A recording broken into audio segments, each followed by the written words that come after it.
Hello there everybody, and welcome to episode 1 of my tutorial series for Manor Lords. We're going to work over all the wonderful things the release version of the game has in store. It's a let's play gameplay tutorial, so I'm going to build a city, explain what I'm doing, why I'm doing, so at the end of the series I hope you will have all the knowledge that you need to enjoy the game with your own city. That all being said, let's get right into it by starting a new game. Currently, we can here select our heraldry and all the things. I won't be going into that at all because, you know, cosmetics don't have any gameplay impact, and I'll let you experiment with that on your own. We're gonna be who we're gonna be by default. Speaking about default, I'm also going to leave the game settings on their default difficulties. The only thing that I want to point out, if you personally don't like the Raider death clock, you can either set it up to 3 years, so you only get attacked after 3 years, or you disable them completely. It's up to you how you want to have it. I personally will keep it exactly as it is by default, because this is the way I think the tutorial should work. Now, that all being said, we're going to leave these as they are and get started. So, currently, our game goal is to take away the lands of our AI enemies, but I would also say currently the game is very sandboxy and open-ended at that end. We're going to be working on this map, which is always the same currently.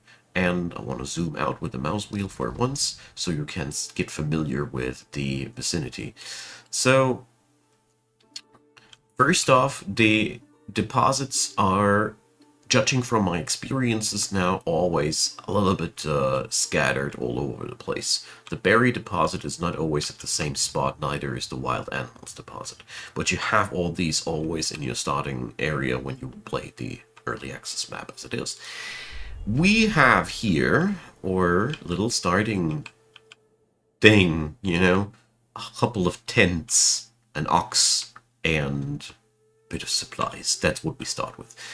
Over here we see our city overview, the total amount of families, unassigned and assigned, the total amount of living space, the population in general, divided in their levels, and the approval. Basically, if this goes down, your people will go nuts, and the public order. This is basically your criminality rate.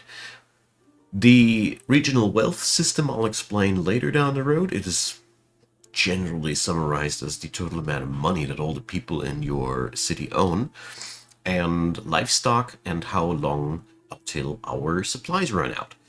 We have over here our stockpiles divided into different categories. I think there's nothing groundbreaking here. We're going to work through these over the series. Over here we have our noblemen, we have our influence. This is what we need to claim new territories later on, and a couple of other things that don't play too much role right now. Now, down here we have our construction menus, building for roads and construction thingies and all the different things. Our first goal is to sustain ourselves. So in Manor Lords you start out very basic, so we are starting out with foraging and hunting. So we got the berries and we got the hunting. We got also here a nice starting area, so we're going to construct ourselves all the things to sustain our city. Namely, to begin with, a logging camp, because wood is basically the lifeblood of our little city. So we're going to place down a logging camp immediately, because this is what we need to build new buildings. So I personally feel like this should be absolutely the first thing that we're doing. Then we're going to be setting up a forager hut.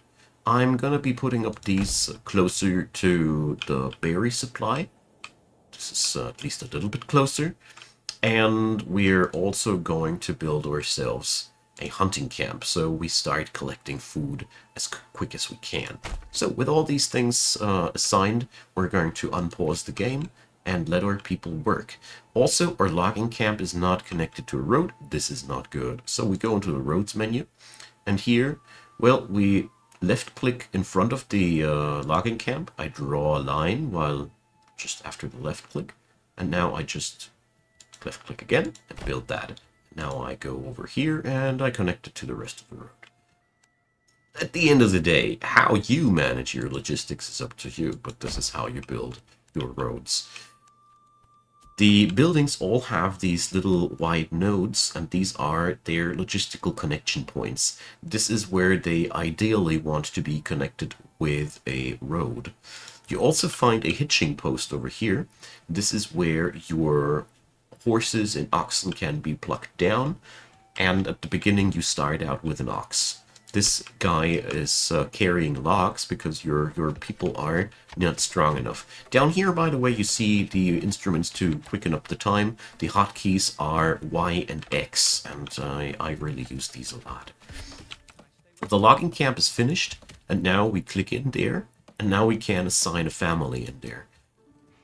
Your workers are always clustered in families, so you basically assign an entire family to this place, and now they are working here.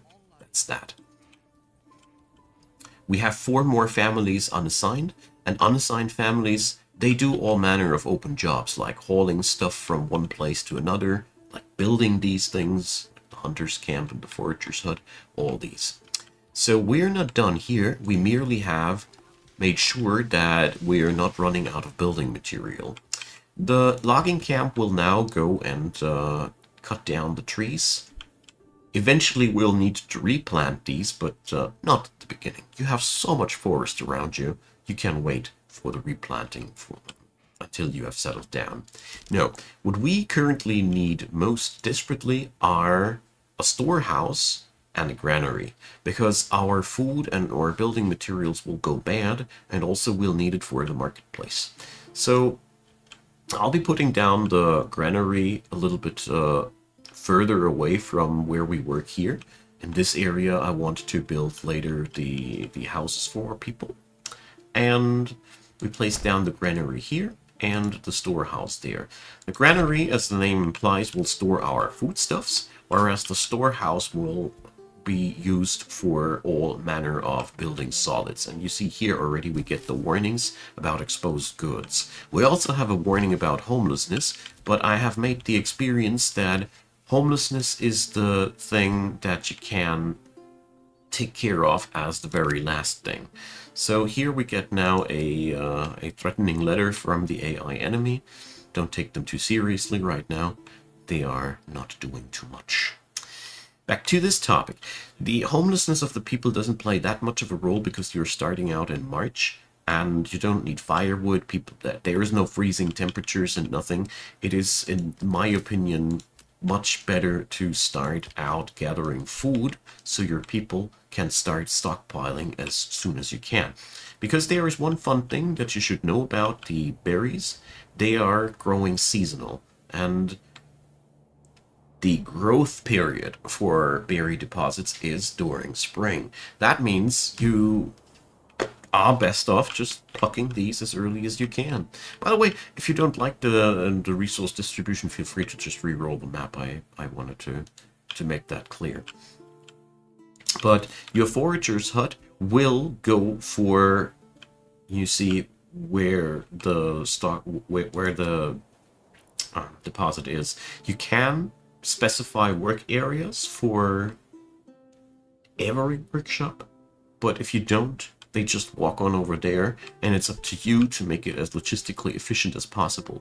In our village, for example, it would pay off to install a second family into the forager hut as quick as possible, because I have a feeling as if these guys will be spending a lot of time walking. Anyways, so we have now here our storage buildings being finished. So we can think about the setup of the city. We will centralize a little bit of a marketplace into the center here, and I will build homes around that. So our first houses will be going here. So let's build some housing. Housing in Manor Lords is really cool. So first we go for these plots, and we now specify where these plots will be drawn. So you start out, and the first 2 thingies define where the front of the entire plot will be. So make sure this points towards the road, otherwise the house entries will be pointing somewhere else. So we're going to go this way. Let's see, I have a lot of timber. let's go down all the way here. So now we specify the second point, and here is where Manlords goes places. You see, I can snuggle that together here into this corner. It even fits into the nooks and crannies of the other things here. So we're going here. And then we're going to go something like this. And you can already see that the game flexibly installs a couple of homes into this area. And now I'm going to reduce the amount of plot divisions. And you see already that there's these icons here and these. And if we go down, this one appears. This means that there can be an extra expansion for more families one day. You can, of course, also go for the super big home. It's up to you. I just want to show you the tools. We're going to go for 4 homes here, and we're issuing this job now. So, the granary and the storehouse are ready. The downside of these buildings is very simply put. They only store stuff as long as there is a family installed in there. So at the beginning of the game, you don't have workforce for everything. I'm starting out with a family on the granary, nevertheless, because I don't want to let my food go bad. The construction materials, meh. Look, there's a little bit of wood rotting on the ground, but I don't think that this will be a big problem. So, the food though, well, in all honesty, you can easily produce a lot of food in this game, but you see. So we can now also tell the game that a certain house is supposed to have a higher priority, because you see they're starting to scatter their work. This is sometimes really unpleasant, especially at the beginning of the game, where every finished home is an immediate bump up in the happiness of your entire city. So that's that. The next thing that we're going to require now is the marketplace, that I always forget in which tab it is to be found. I always think it is the... I'm very sorry. Here. It's in the residential area. So the marketplace does not cost anything, has a rectangular menu just like the plot manager has, and you can install this however you want. After the 4th point, always a construction is done. We're going to go for this shape. Since the marketplace doesn't cost anything, you can build it right away. What the marketplace now does is it'll attract the people at the granary to build a market stall. This market stall then will distribute foodstuff so the people in their homes can pick it up and live a happy life. This is why the marketplace must be as close to the homes as possible. So let's force our fellas to finish those homes. And another thing that we can do, since our plots are big enough, we can immediately expand living space, so we get those families under a roof faster. Because, you see, our approval is now at 46%. You should always try to keep that at 50% and more, because only then you have a chance that a new family will move into your little village. And yeah, this is really important. Therefore, we are going here right away for the next expansion, because expanding this does not require a worker, at least currently not. The people that are living there are expanding the thing, so we are putting our workforce into a lot of heavy lifting here with just one constructor family. I think that's a pretty solid job. Alright, I'll go faster now with the speed, because currently we can only watch these buildings grow. At the same time, our woodcutter is sufficiently providing wood for us. And these homes are going to be finished too. A lot of the construction time is, by the way, waiting for the ox to transport the logs somewhere so that the construction can commence. The actual construction often is done quite quickly, but this game simulates the importance of livestock in the day-by-day living of a medieval society really darn well. I like that, because you see, that is just what it meant to be. It's just what it meant to be back then. It's normal. Alright, so we got now less and less homeless people, so we got now 6 living spaces And there is +1, so it counts this one while it is being built. So we have 6 living spaces while we have 5 families. So sounds like a good thing, no? The only downside now is that we have no more workers that we can assign anywhere. So at this point, you just have to wait until we have more workers. We're waiting now for that building plot to be finished. More living space is ready. And once that's finished, we're going to issue new construction jobs. Only because you don't have the necessary families to move into, to put a camp to work, does not mean that you shouldn't build it right away. So, here we're going to expand the living space yet again. So we have a nice, dense, packed starting area that will have a lot of people, that will house a lot of people, so we don't need to build many homes for the time being. So let's build a well. Currently, I have no clue how desperately your village people actually need the well, but I personally feel like I want to provide drinking water. You just need to put it down where the blue stuff is. I think that's pretty clear. Okay, the more important thing that we're putting up next is the forestry and everything behind it. So we have currently construction material, but that ain't enough. We need next up the Woodcutter's Lodge. The Woodcutter's Lodge does provide firewood. I'm going to place these down a little bit down the western direction here, so our city can develop itself into different directions. We could also go into this way if we wanted to, but I don't want to interfere with my hunting here. Alright, so let's put this down. So this guy is providing firewood. While in the current seasons firewood does not play any bigger role, I think you don't even consume firewood. I don't know if you do, but I think there is a monthly consumption of firewood. Never... Yeah, here, every plot consumes 1 food and 1 fuel per month. So you need that stuff as quick as you can, therefore we're setting it up there. And let's build a road. We're going to sneak in there. And road building in this game is a ton of fun, as it is very organic and roads rarely stand in your way. And you see here the road also gets deepened when the people are using it a lot. Pretty fun mechanic if you ask me. Okay, the upgrades are down and the approval rate will now slowly go up by providing food to the people. Especially if it's a lot of diversity in the food, people will automatically go happier from that. And you see it here already. The approval rate is always measured in 30 days. So you get always an overview about how the last month was and how the current month is developing. Alright, we have the Woodcutter's Lodge down. And at this point, we have enough timber to unassign one of them, also to unassign the family from the logging camp, and put them down to the Woodcutter's Lodge.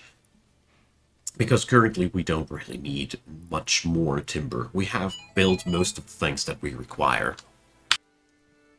So while we're now waiting for new families to move in, we're going to complete our wood industry, as this is very fundamental and very important. We are building next a saw pit, which is going to provide planks. The saw pit is going to be a also very, very important part of our early game industry. Hotkeys, by the way, are for roads, so you don't need to go into the menus all the way, and you can even do funky little things like these. I really love building roads in this game, and that is a rare one. So, the last thing in our list here is the forester's hut. The forester, as you surely already assumed, is going to replant trees. This is very important because we don't want to run out of trees. I mean, currently we have a big, sick forest around us, but, well, maybe not sick, it's looking very healthy, but you get the idea.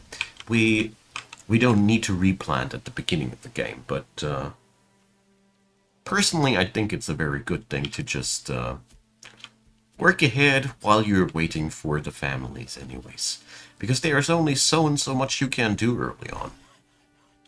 The firewood provisions are much more important than the building material after you have initially settled down, simply because you don't start out with enough timber to build all the things that you need to get the ball rolling. But once you're there, it's all fine. So we have now pretty much constructed almost everything that we require, with the exception of one thing, and that's the tanner. You see, we are already producing hides at the hunters. The hunter is providing not only meat, he's also providing a material that can be used for clothing, and that'll help us out a lot. There we go. So I'm now on maximum speed, because we don't need to do much more about that. Our food income and our fuel income are pretty okay. You only need more stuff the bigger your city grows. And since we have a limited growth, so to speak, we don't need to worry about anything.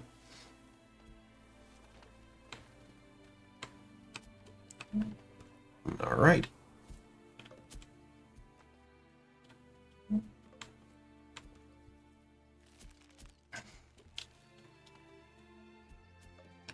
Sometimes it just takes a while for the families to move in.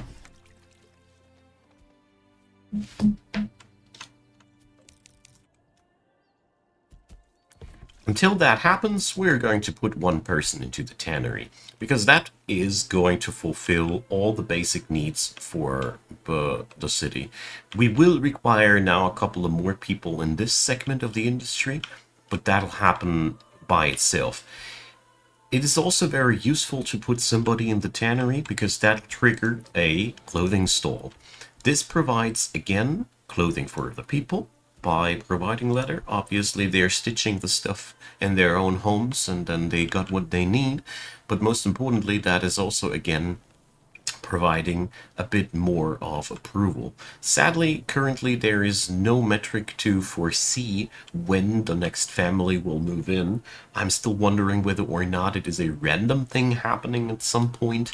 But, well, at this point our city is just well off and stable. As you see here, food and fuel are incoming quite decently. So that's a pretty decent thing.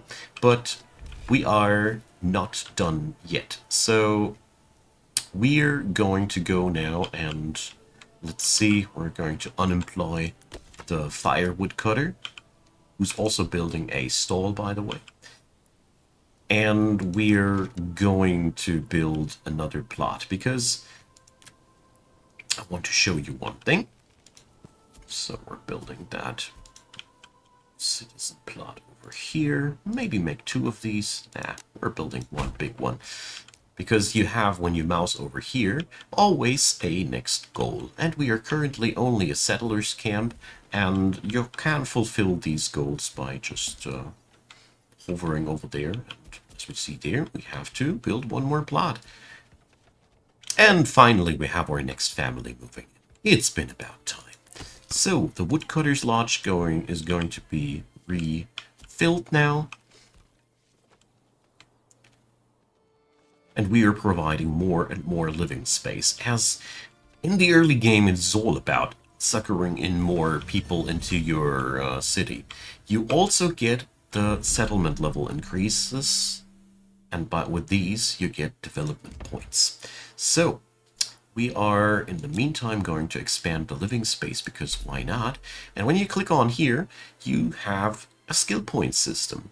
Early on, I find it highly recommendable to either go for trapping, which enables your hunters to lay traps, or forest management. We're going to go for forest management, because this will double the capacity of our berry deposits. This is a pretty nifty thing, as this means we will have more berries, although I messed it up this time.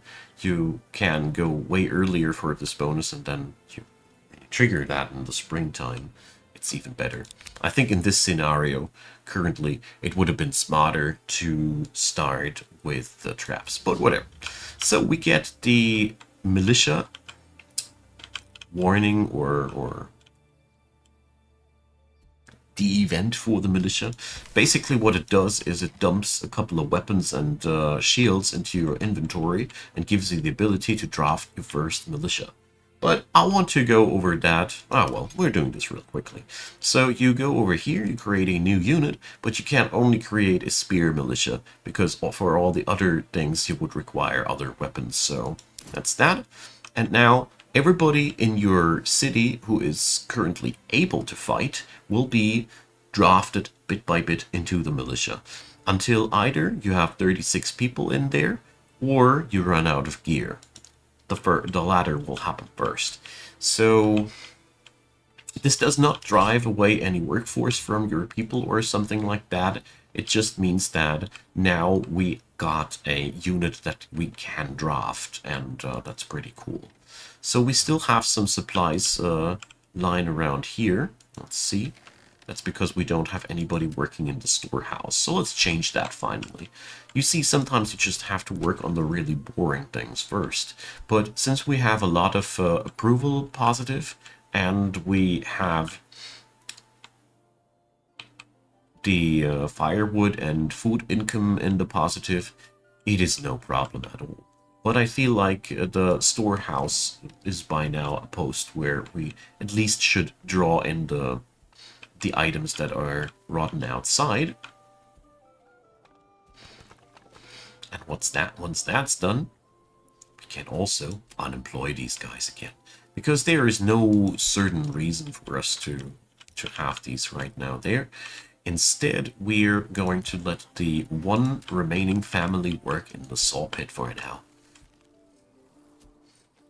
Which leads us to the problem that nobody can lead the ox, and that leads to the problem that there is not going to be any wood in the saw pit. So we need to have a family either unassigned or somebody assigned to the hitching post, where they will guide the animals and give them a speed boost as well. But yeah, it is what it is, my friends. Medieval life is complicated, and I want to showcase at this point that swapping families back and forth towards one business and another is a very, very important thing that you will be doing early on, and you need to be doing, because otherwise, as you see, things don't work out as exactly as you want them to.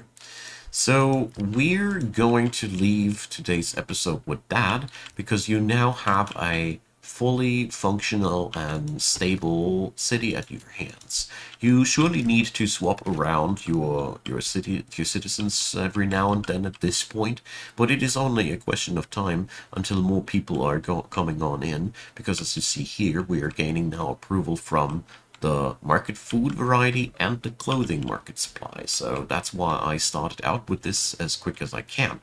Now, next episode, we're going to be building a church, and we're going to be probably killing some bandits and a lot of other good and fun things in between. So thank you a lot for watching. Drop me your comments down below, leave me a thumbs up, consider subscribing, and check out the description box. I have put the playlist link down there, and there will be, I'll be pre-recording episodes. When you are a channel member, you can early access them. Otherwise, they will be released in a daily fashion. There's never any money barred content on my end. I don't believe in this shenanigan.